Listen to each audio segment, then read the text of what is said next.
So when we talk about the art of allowing, we're talking about less resistance. The art of allowing is the art of not resisting. So as we are moving forward here today and we are talking about the path of least resistance, can you hear how the path of least resistance and the path of most allowance are the same path? The thing that is a little tricky as we ask you to begin paying attention to the way you feel in order to guide yourself into alignment with your own desires is that sometimes you stand in a place and you say, I can't tell which path is least resistance. They both stink. I'm faced with this decision and I cannot make a decision because it all feels uncomfortable or it feels equally good. I can't distinguish a difference. And what we really want you to hear is, and we have not talked about this in much detail before, but as we're watching so many of you beginning to attempt a more deliberate approach to following the path of allowing or the path of least resistance, we notice that sometimes you question your ability to know. And we think it's because you're a little sloppy with your vibration, not really paying too much attention to the way you feel, till it gets right down to the nitty-gritty of needing to make a decision. Do I go this way or do I go this way? Do I stay in the relationship or do I go? Do I keep this job or do I look for another one?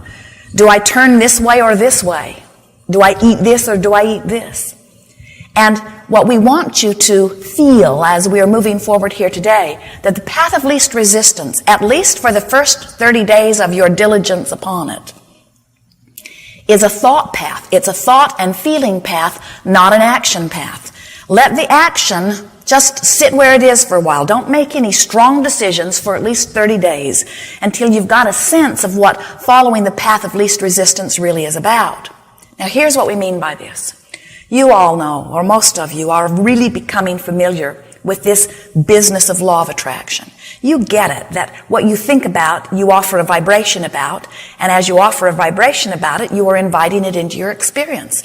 Most of you are understanding and could speak as clearly as we are speaking it here, that law of attraction is about inclusion, and that when you think about what you want and say yes to it, you include it in your vibration, but when you think about what you don't want and say no to it, you include it in your vibration. In other words, we know that intellectually, conceptually, that you understand that you get what you think about, and that the way you feel is your indication that you're in the place of receiving whatever it is. But the thing that we want to give you here today that will put you in such a powerful place on your path of deliberate creating is that law of attraction says that whatever you've been offering vibrationally about any subject is the path of least resistance. Do you hear how big that is? That's why if you're on a sort of negative rampage, it's easier to stay on the rampage than it is to change the thought. That's why when you are blissed out over something that has happened, it's quite easy to stay in that blissful mood. But when you get focused upon something that is unpleasant, it's not the easiest thing. We know you've discovered to bring yourself from that negative feeling to that positive feeling. And we've talked about it over the years in many different ways. We talked about pivoting. Whenever I know what I don't want, I know more clearly what I do want.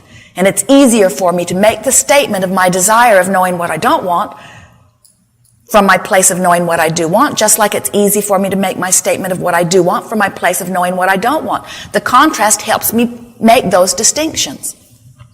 But what we want you to discover here in this really advanced, leading-edge science of deliberate creation, art of allowing workshop, you are masters here, fine-tuning. We can feel the clarity of your being. We're wanting you to begin to consciously acknowledge what law of attraction is doing for you in your experience. And we want you to begin paying attention to your emotions with a greater determination to know why you feel the way you feel, to really discover the path of least resistance. So I have a little story for you to sort of shake things up a little bit here, and that is, you're driving down the street, you're driving the car, you have a friend with you, somebody close to you that you live with, And you know the way you're going. You've already chosen in your mind the direction you're going to go. And as you begin to make your turn, the specific way you're going to go, your friend pipes up and says, "What in the world are you doing? Why are you going that way? I think we should go this way." And you say, "All right. But I usually go this way, and I think this is a good way to go, and I'm driving the car, so I think I'm going to go this way." And your friend says, "I wouldn't if I were you." And your friend is strong, vociferous, loud. And so you say, because it's not worth an argument to you, not an outward verbal argument, "All right, we'll go your way." But secretly you think, "I hope we get lost."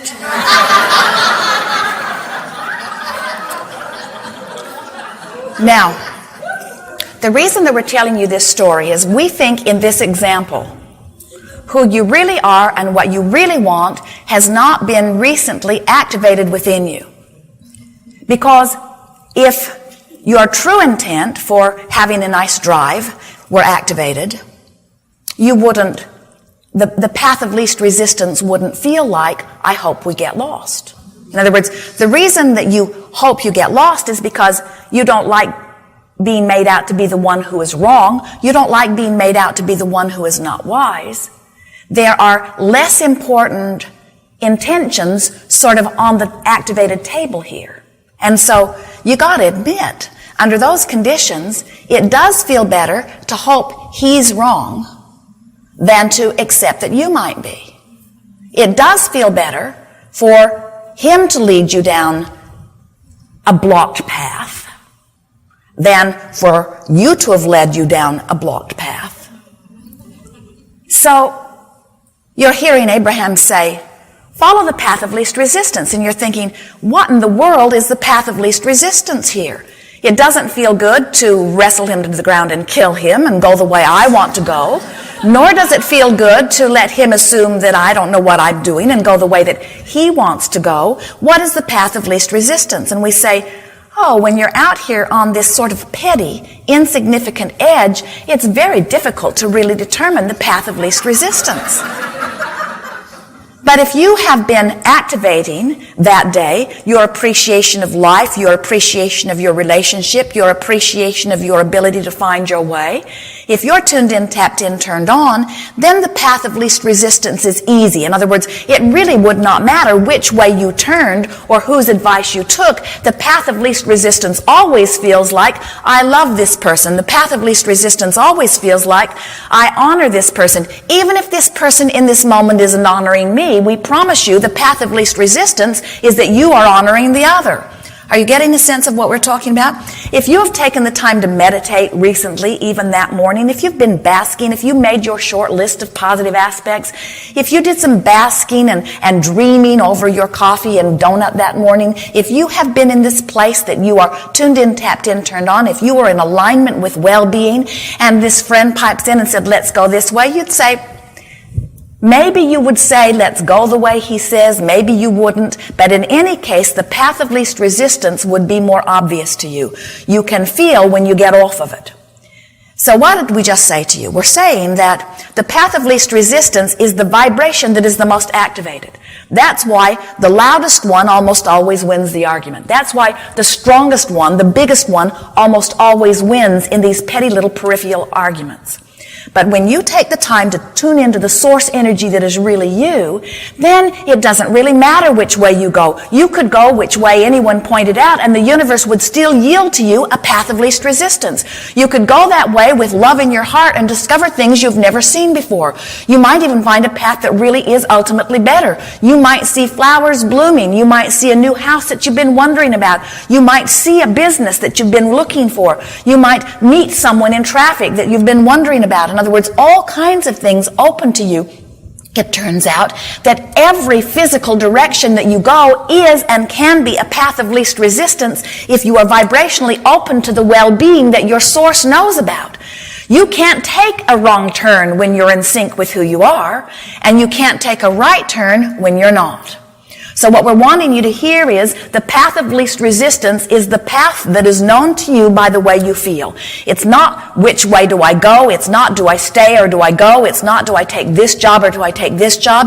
It's do I carve out a path, thought by thought, day by day, gesture by gesture, moment by moment, that aligns me with the energy that is me?